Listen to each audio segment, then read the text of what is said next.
Welcome to this Jeremy Bamber and White House Farm podcast.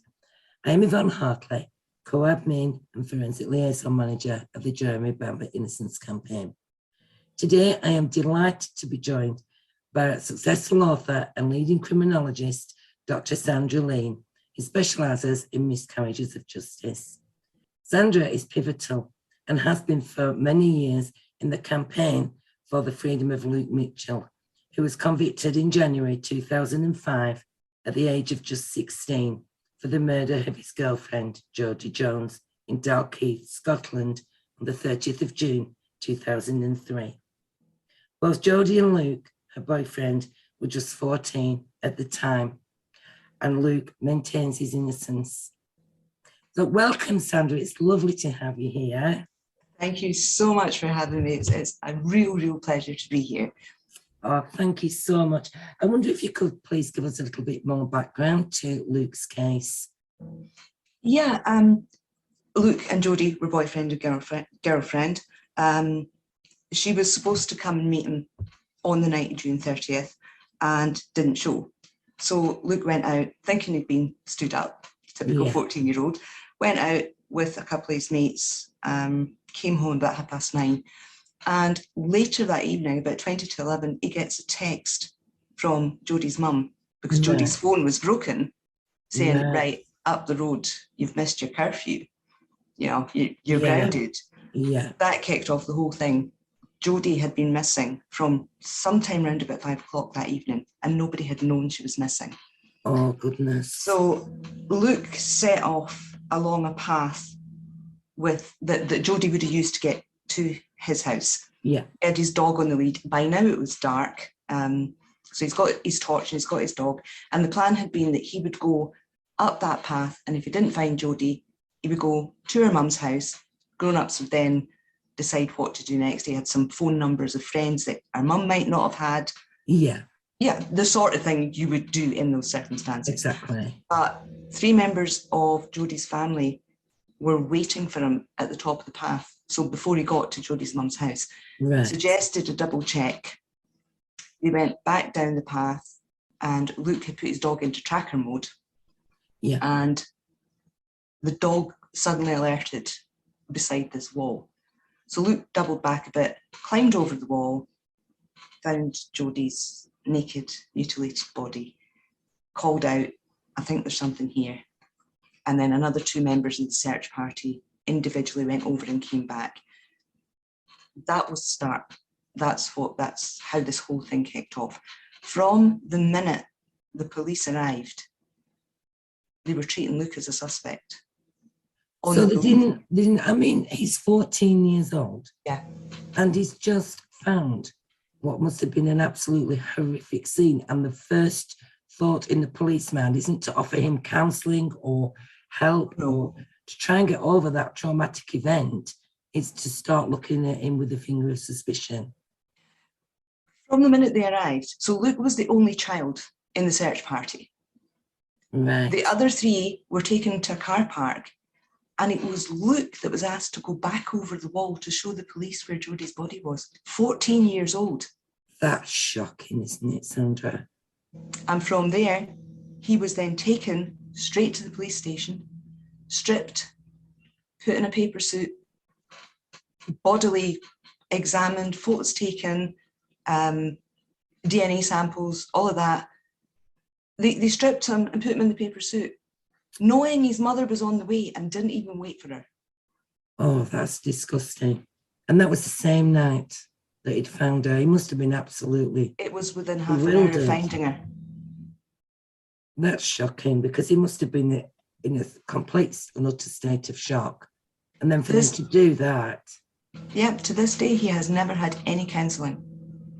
I found that absolutely outrageous. Horrifying. As a child, we allowed that as how we treat children in this country. Horrific. The case, because in Scotland back then, we had what were called Section 14 interviews. And in Scotland, that meant that police could take anybody, even a child, right, lock them in a room somewhere and interrogate them for up to 6 hours. But Luke was 14 years old, and so was there no appropriate adult available for him? On the night that Jodi was found and they took him to the station, there was only him. His mum arrived later, but then they took them, there was this great big sort of hall, and the police took Luke to one end and they took his mum to the other and interviewed them at the same time separately. The next interview, what they call the Section 14, the really horrific interrogation, and it was horrific. There was a social worker supposedly there as the appropriate adult. So there was a social worker there supposedly as the appropriate adult, who, apart from confirming his name, did not open his mouth in 6 hours. Nothing. And Luke's initial interview, wasn't so much as an interview as it was an interrogation by 3 large experienced police officers. Absolutely. And the appeal judges later said that the behaviour of those officers was outrageous and to be deplored, that they'd lost it. And then said it didn't amount to a miscarriage of justice because Luke gave as good as he got. A 15-year-old kid against 3 seasoned cops who were they were screaming in his face. That's shocking. Absolutely shocking. But Luke was released initially, wasn't he, without charge, and then it was some months later he was rearrested. Well, you have to understand the Section 14 interview is not an arrest. So he's not arrested, he's detained in Scotland, but not arrested. So the murder was on the 30th of June. Luke wasn't officially arrested until a dawn raid on the 14th of April 2004. So 9.5 months later. And all this time they would have probably had Luke under surveillance and watching his every move. They didn't have to, the media were doing that for him. I was just about to say that the media in Luke's case was, I remember the headlines, and they were determined that, this goth who was a devil worshipper, and that, they branded Luke as guilty from the outset, didn't they? Absolutely. Saying things like, he's the only one that's been questioned, he's the only one that's been questioned twice. He's the sole suspect. The thing about the goth was he wasn't at the time. He wasn't a goth. No. Jodi was starting to dabble in goth culture, but even she wasn't a goth. So this whole portrayal, and it's what you have to question, how people get this, how they accept this information when their own eyes are showing them something different. Here's a lad in a bandana and a baggy jacket, and there's no black anywhere to be seen, and they're telling people this is a goth. Look at the picture. Exactly. That's not a goth, But yeah, the media absolutely did the police's job for them in terms of surveillance. He and his family could not move. They were literally camped up outside the house. The morning of the Section 14 interview, so it was a dawn raid, a 7 o'clock in the morning raid. The media were already camped outside waiting for them.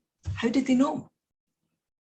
Obviously, somebody sort of informed them, didn't they, from the police? So, just shocking. But we know that they seized at least 100 exhibits from the scene. So didn't they have any that at all forensically connected Luke to the scene or to Jodi or to what happened to her? There was nothing to connect Luke to the murder, to the scene, to Jodi to him. So you'll hear people consistently saying, but there was DNA of Jodi found. And you're lying when you say there was no DNA. Okay, let me clarify again. For anybody that hasn't heard this, there was a trace of Jodi's DNA found on a pair of trousers that were in a hold-all in Luke's house. This was a hold-all that he used to go back and forward to his dad's at the weekend, and the trousers had been there since the previous weekend, were not claimed to have been worn at the time of the murder, on the day of the murder, have anything to do with it. So that's the first one. That DNA has nothing to do with the murder. Yeah. Second one is when they claimed that there was Luke's DNA on Jodi's bra. Right. Now, in the interrogation I was talking about, the police were screaming at him, "We've got your DNA, we've got your DNA, it's on our bra, it's on our bra." And then they said, "Yeah, we've got a partial profile that matches yours." And Luke actually said, he was 15, he just turned 15. He said, "Well, if it's a partial profile, it's not mine. You can't say it's mine because it needs to be a full profile." We thought that was the end of it. The DNA expert that they brought in, the prosecution brought in, tried to put that in front of the jury and say the DNA on the bra matches in the same places the profile of Luke Mitchell. And the defence stood up and went, "But could also match anybody else who has those bits of the profile in the same place." Exactly, making the evidence fit their scenario. Yeah, you cannot say that is Luke Mitchell's profile. So when I finally got the case papers, it had to be done. I got out the DNA results and I looked at that sample. And there are at least 6 other males known to the investigation whose DNA profiles match in the correct places the partial that was taken from that bra. Oh, goodness me. I was going to say, Sandra, there are at least 5 others who are possible persons of interest in the case that have never been interrogated, such as Luke was. They wanted Luke, and these others have not been questioned, have they? They were questioned. Some of them were questioned, but the entire line of the questioning was, "Tell us about Luke Mitchell. What do you know about Luke Mitchell? Tell us about Luke Mitchell and knives. Tell us what was weird about him. Tell us about his cannabis use." Not really. What were you doing, and why can't you tell us where you were when your bike was at the V point at the exact time of the murder? No, those questions don't even come into it. I know there was a documentary recently, A Murder in a Small Town, a 2-part documentary, and 2 private investigators were recapping the evidence, and even they were bringing to light some of these persons of interest, which seemed absolutely compelling in some instances, that they should have been investigated further. Yes, and I think people are really shocked that didn't happen. They're really shocked now. And it's one of these things that once it comes out and people go, "Well, how did that happen?" And we spoke earlier about the people who doubt this work that we do and doubt the innocence of the people that we do this for. And they'll say things like, "Well, he's guilty because all of the evidence was in front of the jury." Well, there's an example of evidence that wasn't in front of the jury, that these people were not investigated. Exactly. And then they'll come back and say, "Well, they weren't investigated because they weren't suspected of anything." And now you've gone to circular reasoning. Luke's guilty, and that's why they focused on him. And they didn't focus on these other people because they somehow knew they weren't guilty. How? If they didn't investigate them. Exactly. They didn't pull all the threads, did they, to do a thorough investigation. They made their minds up, and that was it. Yeah, and literally from the off, as we said, right from the first minute. And I mean, Luke passed a lie detector test. Yeah, as did his mum. As did his mum, because they accused his mum of lying at the court and also burning Luke's clothes. Yep. To get rid of evidence. But so people will say, "Well, a lie detector is not admissible in court." Okay, but forensic evidence is. And they took that burner apart and found no forensic evidence whatsoever of any item of clothing ever having been burned there. So shocking, isn't we now have 2 sets of evidence that say she didn't burn his clothing. It didn't happen. Exactly. And the forensic speaks for itself, doesn't it? Yeah. They didn't find anything. And so, Sandra, believe Luke had an appeal in 2008. What was the appeal based on, and what was the outcome? What did the judges decide? There were, now from memory, there were 10 or 11 grounds of appeal, which seems crazy that there were that many grounds of appeal. How could that much have gone wrong? And it was the most bizarre was the most bizarre thing I'd ever seen. One of the grounds of appeal, for example, was the eyewitness who said she'd seen a male and a female at the East House's end of the path, Jodi's end of the path, that could have been Luke and Jodi, but her description was nothing like them. Yeah, this witness was actually driving in her car, wasn't she, when she saw them through her car window? Yeah, and she was going around a really sharp bend, so she just caught a glimpse of them. Yeah. But the descriptions she gave were nothing like Luke or Jodi. The police then take her a spread of photographs, and Luke's is the only one on a white background. He's the only one with long hair. The others are much younger. Right. So she picks out the obvious picture. And then she fails to identify Luke in court. We still have doc identification in Scotland. So they say, can you see the person in this court today? Yeah. There's a bit of giveaway, the guy in the dock, you know, but she failed to identify him. Really? So when this went to appeal, and they were saying that her name was Andrina Bryson, the whole Andrina Bryson evidence, the prosecution basically built their case on that evidence. And when they went to appeal, they said, well, there is nothing to support it. The people she described were not Luke and Jodi. She didn't identify him in court. The photo spread was completely wrongly done. She was never taken to an ID parade, all of that.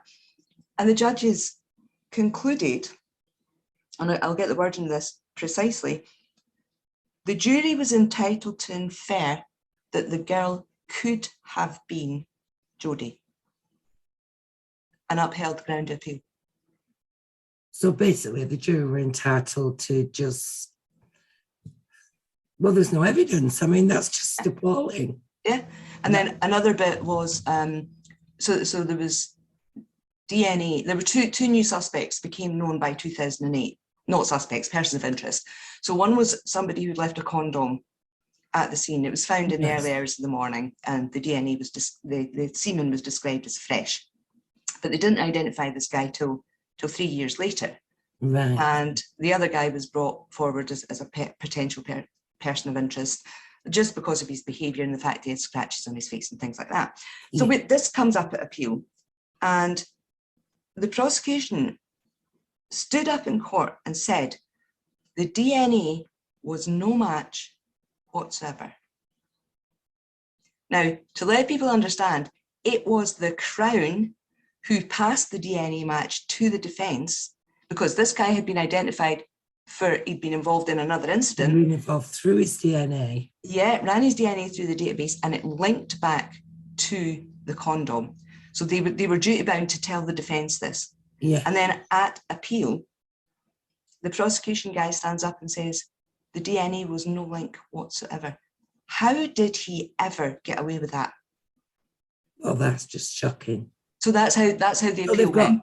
a man's DNA on a used condom, which had fresh semen, and then at the appeal, they said there was no link to the man. It had been identified to be the DNA of. Yes. So every point, make it up. No, every point in the appeal went that way. It was just the arguments were absolutely ludicrous. They made no sense whatsoever. But they went, nope, so we're not allowing that ground. Nope, so we're not allowing that ground. Till you're left with this. If it was a mess before, it's an absolute shambles now. So, yeah, what can you do? I'm quite speechless, because that's just shocked me as that. Yeah. You couldn't think that would be acceptable, would you, in a court of law? Well, most people don't think it is, and trying to persuade them, showing them the document and saying, do you realise this is what's behind that? Another thing in the appeal documents that's worth mentioning. So there was a question about how Jodi's family, the members of Jodi's family in the search party, got to the top of the path before Luke. Yes. Because they were much further away, and Luke had left before them. So how did they get there first? And there'd been a lot of talk about it over the years. Did they actually leave from where they said they left, or did they leave from somewhere closer? Because they said they left from the Grand's house. The appeal judges, in their written report, said the family search trio left from Jodi's mother's house just a few minutes from the path. How could they get that so wrong? It would account for them being there before Luke. Yes. But why would they have been there when nobody knew Jodi was missing? Why would they have formed a search party that early? And they didn't know she was missing at that stage. Yeah. So the appeal judges either just totally misread that. It was an outright mistake, or they knew something. Yeah, it's never been disclosed. Hadn't come out. Yeah. Yeah, absolutely appalling. Yeah. So what's the next stage in Luke's case, Sandra? I mean, he's still in prison now. He was given a 20-year term. I think he's 17 years into that now. And he protests his innocence, which means they're not going to let him out unless he admits guilt. And he's not going to do that as an innocent man. I mean, he's lost his childhood, he's lost his youth, he's lost so much. And it's just incredible. It's this injustice that's happened to him. So what is the next step? Is there further things that you can do to help secure his freedom? Yeah, I think I'd just like to make clear, Luke didn't receive a 20-year sentence. He received a sentence without limit of time, with a 20-year minimum period. 20-year minimum, I see. He will not have a release date because he was sentenced without limit of time at the age of 16. So I think it's important that people understand that. Absolutely. Thank you for clarifying that. Yeah, in terms of what we can do next, there were three potential routes open to us. One is to try to find grounds for another appeal, which means to find new evidence, to go back to the commission, the SCCRC, to That's try and the get... Scottish Criminal Cases Review Commission, isn't it, Sandra? It's different than the English one. Yeah, but it's the same principle. You put your application in with your new evidence, they decide whether it goes back to the Court of Appeal or not, and so on and so on. So that was the first thing. The other one that a lot of people suggested was a retrial. Now, I can't even remember when there was a retrial in Scotland, and I've tried to explain to people, we don't want a retrial because it would follow the same rules as the original trial. And all of the same stuff that didn't get before the jury last time has a chance of not getting before the jury this time. Yeah, exactly. It's all the legal trickery. The third option, and the one that we are favouring, the one that we are pushing, is an independent review of the case, like the Hillsborough review. Because, again, you've got the circular thing going on. To go to the commission, we need to get samples released for more modern testing. And we can go to the commission without the results of these new tests that provide the new evidence. If we go for an independent review, that means everything is released to an independent panel. So we're all then hands off. It's nothing to do with any of us, and they look at the whole thing. Now, the reason why that's the best option is there are far too many unanswered questions in this case, far too many, and that review would put those questions to bed once and for all. So whether you think Luke's guilty or whether you think he's innocent, it will bring closure to both of those. And the independent review would get access to the samples that needed testing. Yes. And also the other thing, the financial burden on yourself in having to have that done independently would have been absolutely mind-blowing. And so for them, an independent review to do that would take that pressure off as well, wouldn't it? Yes, what we've started a petition asking people to sign the petition for the independent review, and to stop them coming back and saying it's too expensive. The people signing the petition have said, we'll chip in. Fantastic. We'll raise funds for an independent review. Because the other thing that an independent review would do is it would demonstrate the flaws in the processes that brought us here. Yes. And I don't think anybody believes that those flaws and failed processes only happened in one case. Definitely not. There's a recurrent theme, isn't there, throughout? Yes.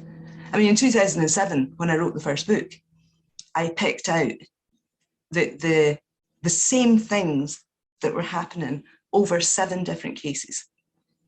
Exactly. And that book's called No Smoke, isn't it, Sandra? Yeah. People can buy that on Amazon. Not at the minute. It's actually been withdrawn for now because it needs to be updated. So I will let people know when it's back out. Fantastic, so, yeah. Yeah, the one that's available just now is Innocents Betrayed. And that's the one that exposes everything in the Luke Mitchell case that needs addressed. I'd encourage everybody to buy that book and learn the truth. That's what it was all about, is getting the truth out there. And people can make up their own minds. You get this, it's all one-sided. What do you think mainstream media has been feeding you for 18 and a bit years? Exactly. This is just the other side of that. And then once you've read both sides, then make up your mind. What do you think is more likely here? Exactly. All you're doing is enabling people to make that decision. Yeah. See, you can't decide on a case or an argument when you're only being given one side. No. And it's as well, because people are like, oh, well, you're just making that up. They'll say it to us, well, that did happen, you're making it up. It's documented. So, challenges for the documentation, because it's in the case material. Yes, and I think that's one of the most important things. Again, slight difference between Scotland and England and Wales is that I can't put that material online. I'd love to put the whole lot online. Yeah. In Scotland, I can't. I can quote excerpts from different documents, and I've gone as far as I possibly could with that to get as much of it out there as I can. But in terms of creating a website and just chucking everything up there for everybody to go through, I don't want to go to jail. I'm not allowed to do that. Well, it's that with Jeremy's case. I mean, a lot of the documentation we've got under NDA anyway, so we would never release it publicly like that. But it's a case of we can provide people with the quotes and tell them what statement that came from. Yeah. Because then at least it's there. This is what this person said on this date. Yeah. And it's there then for everybody to be able to analyse and have a look at. Mm-hmm. And make a proper decision. I find it interesting that some of the people who do not support this work that we do will come back and say, yeah, you're just being selective, you're just quoting the bits that suit your story. Like, you can't, there's just no pleasing some people, but you're just cherry picking partial sentences, and it's like, no, here's a full paragraph. Yeah, when we're doing as much as we can within the law to expose what's going wrong in these cases, and showing people, look, he said this on this date, and then he changed it to saying that on that date. Why did it change? Exactly. These are the questions people need to ask themselves. Yeah. Yeah. What was the motivation for it to change? Who pressured them for it to change? Yeah. I mean, was there a standoff because there was a perception of somebody in the farmhouse? Or was there no standoff and it just didn't happen? Because there was nobody. Exactly. Yeah. And it's things like that. In Luke's case, it was the witnesses changed their statement and said the dog didn't react. Luke just went straight to the body, went straight over the wall because he knew the body was there. Mm. And then you find all their statements saying the dog went nuts at the wall. The dog was standing up, scrabbling on the wall. It's a big dog. Its head was level with the V. So which was it? Why would they have given all these descriptions of the dog and a month later say the dog did nothing? Well, it's as I say, usually the first testimony is the correct testimony, isn't it? Yes.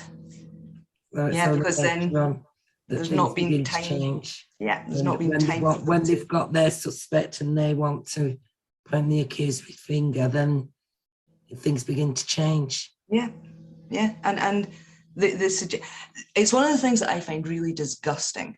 Here is a family in utter shock, disbelief, horror, grief, and the police come in and manipulate them and suggest, are you sure that's what you saw? Is it possible it might have been this?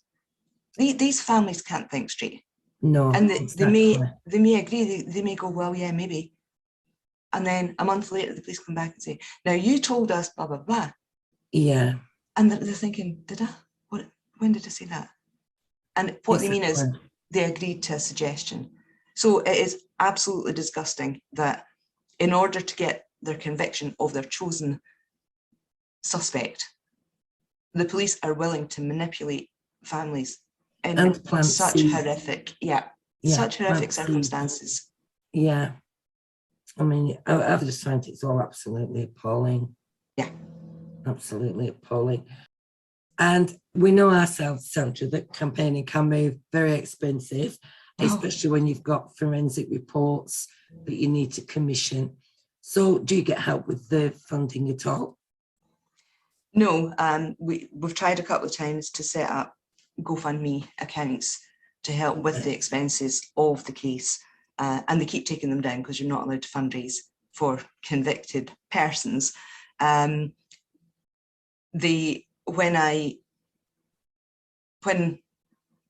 Innocents Betrayed was published, and then when the documentary went out, I said if people bought directly from me, I would put £5 from each sale into a separate fund to cover the expenses involved with the campaign, with the things that need to be done, because it's not just expert reports and things like that. It's things like traveling to speak to people. Absolutely. The amount of time that's spent discussing aspects of the case with people that might be able to help. And I think people need to understand, if I'm spending 2 hours talking to somebody about the case, that's 2 hours I'm not earning anything. And when you're involved, like you said, you have a team and you can share the work. Until very recently, there was only me. And it was a juggling act between working enough to cover my expenses and leaving enough time to work on the case as well. And I think, I don't think people understand how difficult a balancing act that really is. Absolutely. I've so much admiration for you. Like you say, we've got a team and we can divide the work between us and support each other. And it's that support as well when you're doing something like this, because it does become all consuming, and your dedication to seeing that this injustice is corrected takes a substantial amount of everyday life. Oh yeah. And it's that support as well, and you haven't even had that support, have you? You've been isolated in your work for Luke. Yeah, in fairness, there have been a few people behind the scenes who have been personally supportive, yes. And I'm very, very grateful to them. But in terms of the actual work of the case, because we've said as well, there are supporters who want to help, but they don't understand that sometimes the help that they want to give is counterproductive. Yes. And then you're in a policing role, if you like. That's an unfortunate choice of phrase, but you know what I mean? You're watching what people are doing to try to help in case they're going in the wrong direction, which is sometimes even more stressful than just doing it yourself in the first place. Yeah, and it's very easy to go in the wrong direction, isn't it, on miscarriages of justice cases when you're trying to unpick all the lies that everybody's made consistently for years and years. Yeah, and finding out which bits are worth doing in terms of moving the case forward. You can spend 2 years tearing something apart and get to the end and go, and that takes us absolutely nowhere because there's nothing we can do. We've done exactly the same, but we call it pulling a thread. And so we'll pull a thread and we'll work really hard, and then months later we go, oh, well, that was the waste of time. Right, well, we'll pull another thread now. Yeah. And you've got to do it, haven't you? Yeah. You've got to have dedication and commitment. Yeah, I think people maybe don't understand just how all-consuming it becomes. It just takes over your life. Absolutely. And it's not that we're obsessed. It's that we're obsessed in justice. Yeah. All we want is justice, isn't it? For us, for Jeremy, and you for Luke, and well, us for Luke as well. Everybody who's and me for Jeremy shouldn't be. Yeah. There are factors, and there's such a thread throughout them all that is so consistent throughout. Mm-hmm. There shouldn't be, in 2021, there shouldn't be miscarriages of justice. Well, I was saying earlier, you know, when you think about it's not just the imprisoned person, it's not just the convicted person that's affected. It's their families and the children and the children's children, and it goes on and on and on. And we're now seeing that there are more and more and more of these cases. Sometime in the not too distant future, there will be very few people in this country who have not been touched in some way by a wrongful conviction. Absolutely. Is that what it's going to take? Well, it's such a scary thought, isn't it? Yeah. Because it's bad enough as it is, but they're just becoming more and more frequent. Yeah, yeah. But it's raising people's awareness about these cases as Yes. well. It's so important because it isn't just Luke, it isn't just Jeremy. There are literally thousands of men and women and adolescents and children in this system as wrongfully convicted that do not need and should not be there. Yeah, and so many of them have no voice. Exactly. They have no voice and they have no one to turn to, and that's why everybody has to help and look into these cases and, you know, help people, write to people and encourage them in their fight for justice. Yeah, yeah. Because, you know, we do it for, you do it for Luke, we do it for Jeremy, but, you know, there's people out there who have nobody. And it's just very sad, extremely sad. Yeah, and I think, you know, there are a lot of critics of what we do, and my message to them would be, yeah, but we also do this for you, because one day this could be you. Exactly. And we're protecting our children's future and their children's future. Yeah. And that's what we have. And so we have to do it. Yeah. Definitely have to do it. Well, I wish you all the luck with Luke's case, Sandra. And if anyone would like to contribute, Sandra, to the expense of forensic tests and anything, is there some way they can get in touch with you to do that? Well, if people contact me initially at the email address innocents.betrayed@gmail.com, and I'm happy to speak to people from there. That's fantastic. Thank you very much. We'll make sure people are aware. So Luke's still fighting. Is he well? Is he? He is. He's very well. I just spoke to him last night, actually. Yeah, he's very well. He's obviously very excited that the case has suddenly got this much. This is the most interest it's ever had in all these years. And the fact that we are identifying potential routes forward, that other witnesses are now coming forward as well. So you can imagine that's a big support for him. Absolutely. And it gives him a faith in that, you know, there are people out there, particularly you, Sandra, and his mum, Corinne, who are just continually fighting. And I know how difficult it is for a team of us to fight for Jeremy's case. And you're sort of on your own, and, you know, I've just got so much admiration for the work you do. It's incredible. Thank you. You're very welcome. And so we'll wrap it up there for today. And thank you so much, Sandra, for joining us. It's been an absolute pleasure.